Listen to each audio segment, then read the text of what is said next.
ইমান দেখ, ইমান দেখ। যার সাথে থাকছেন এতদিন, বিএনপি ক্ষমতায় গেছে, আপনার মন্ত্রী হয়েছে, ব্যাংক বানাইছেন, আর আর বিএনপির বিরুদ্ধে বক্তৃতা দেন। আমি আর বলতে চাই না, এটা জনগণ বলবে। যার ইমান নাই, 18 নির্বাচনে তাদের নির্বাচন করার সুযোগ ছিল না, তাদের প্রতীক ছিল না, ঠিক ধানের শীষ তাদেরকে আমাদের এই নেতা তারেক রহমান খালেদা জিয়া দিয়েছিল। এইটাও ভুলে গেছে, এটাও ভুলে গেছে। এইরকম অনেক ঘটনা আছে, বলতে গেলে এখন অনেক সময়, কাজে আমরা সেটা চাই না। কিন্তু আমাদের চাইল যে বিএনপিকে এই পর্যন্ত অনেকের চেষ্টা করতে শেষ করতে পারছে। বিএনপি জনগণের কাছে আছে, জনগণের মনের মধ্যে আছে। তবে তাদের এই সমস্ত প্রচার প্রপাগান্ডায় কিছু কিছু মানুষ হইলেও তো একটু ভুল বুঝছে। কি বুঝছে কিনা? বুঝছে। ওই ভুলটা ভাঙাইতে হবে। ভুলটা ভাঙাইবেন কেমনে? জোর করে? আরে খুশি দিয়া না, আরে বুঝায়, কথা দিয়ে বুঝায়। আরেকটা হলো যে এই যে নেতারা আছে, আর এখানে আপনার সবাই নেতা, কর্মীদের ডাকা হয় নাই। নেতাদের নেতা হওয়া বড় কষ্টে, এটা মনে রাখবেন। নেতা হওয়া তো সহজ না। নেতা হইতে গেলে ধৈর্য থাকতে হয়, নেতা হইতে গেলে বুদ্ধি জ্ঞান থাকতে হয়, নেতা হইলে মানুষের পক্ষে থাকতে হয়, নেতা হইতে গেলে মানুষের সুখে দুঃখে নিজের জীবনটা বরবাদ করতে হয়। মানুষ খাবে না আর আপনি সব খাবেন, তাহলে আপনার নেতা রাখবে? শেখ মুজিবের মতো নেতা, এত বড় নেতা ছিল, কম্বল খাওয়ার পরে তারে আর নেতা মানে নাই। কি কথা বুঝতে পারছেন? যখন দেখছে নেতা বানাইছে আমি আমাদের জন্য, এতো খালি আওয়ামী লীগ করে। শেখ হাসিনা দেয় না কত পাওয়ারফুল, কিন্তু এই জনগণ যখন কিছু পায় নাই, তখন দৌড়ের উপরে হেরে এক সারিতে ভাগায় দেয়। আর নেতা, সেও তো নেতা, আর বুঝের নেতারা জীবনটা কেমন করে কাটতেছে। কাজে নেতা হওয়াটা কিন্তু সহজ না, অনেক কষ্টে, অনেক কষ্টে। আর নিজেরা মনে রাখতে হবে যে নেতা, আমরা রাজনীতি করি কেন? মানুষের ভালোর জন্য, আমার ভালোর জন্য না। মানুষ ভালো থাকলে আমি ভালো থাকবো, দেশ ভালো থাকলে আমি ভালো থাকবো। এই জন্য আমার নেতা বলছে সবার আগে বাংলাদেশ। বাংলাদেশ ভালো থাকলে আমি সবাই ভালো থাকবো।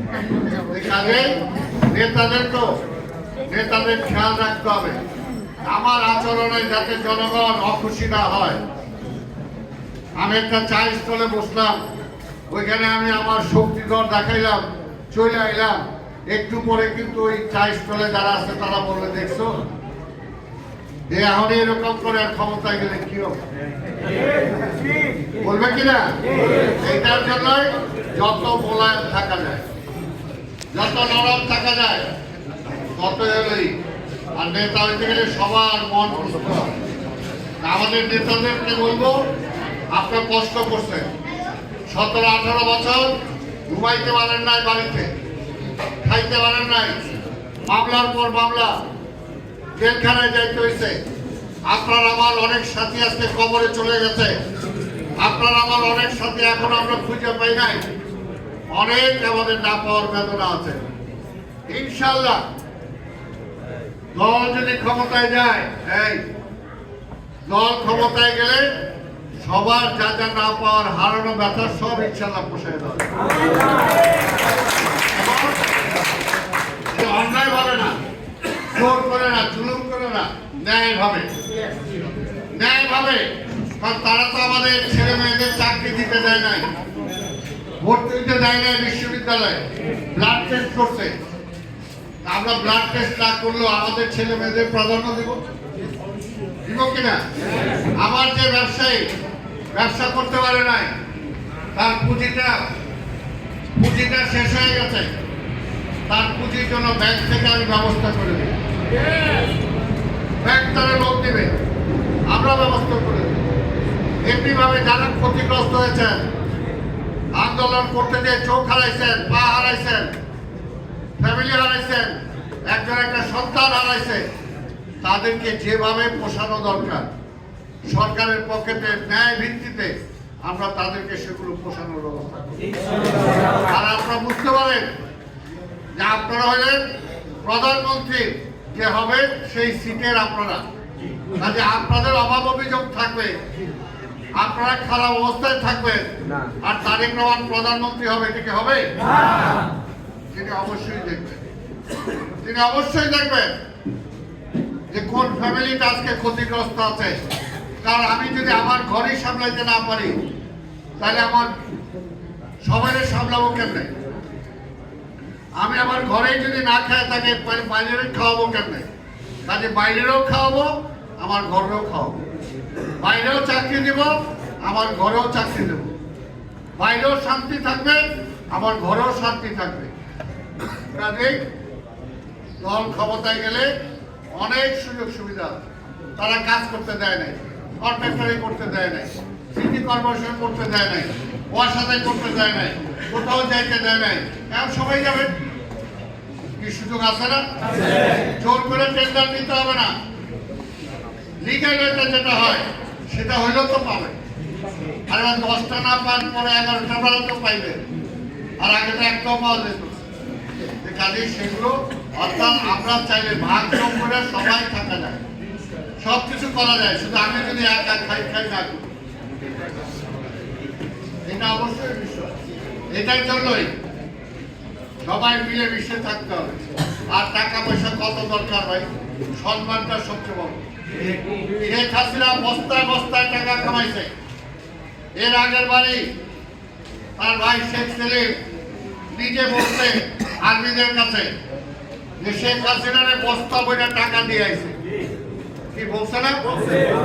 এইবারও তো বস্তা বস্তা ট্রাককে বইরা বিদেশে টাকা নিয়ে গেছে।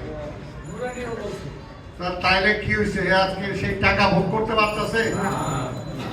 আর বেগম খালেদা জিয়া ভাড়া করা বাড়িতে থাকতো, ভাড়া করা বাড়িতে থাকতো, ব্যাংকেও সেরকম টাকা ছিল না, কোন ব্যবসা বাণিজ্য তার ছেলে মেয়ে তো নাই, একটা মাইরা ফেলছে, আরেকটা বিদেশে ছিল, কিছুই করতে পারে না।